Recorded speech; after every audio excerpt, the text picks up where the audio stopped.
ব্যাপক উৎসাহ উদ্দীপনার মধ্য দিয়ে ৯ দিন ব্যাপী সনাতন ধর্মাবলম্বীদের রথযাত্রা উৎসব শুরু হয়েছে।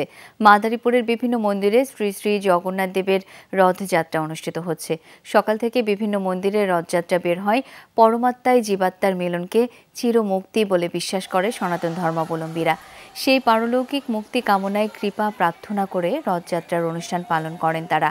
আষাঢ় মাসের শুক্লপক্ষের দ্বিতীয়া তিথিতে শুরু হয় এই উৎসব, আর একাদশী তিথিতে হয় প্রত্যাবর্তন, অর্থাৎ রথটি প্রথম দিন যেখান থেকে টেনে নিয়ে যাওয়া হয় ৮ দিন পরে আবার সেখানেই ফিরিয়ে আনা হবে। তখন পালন করা হবে উল্টো রথযাত্রা। শ্রীকৃষ্ণের বৃন্দাবন ফেরার তিথিকে হিন্দু ধর্মাবলম্বীরা রথযাত্রা উৎসব হিসেবে উদযাপন করে।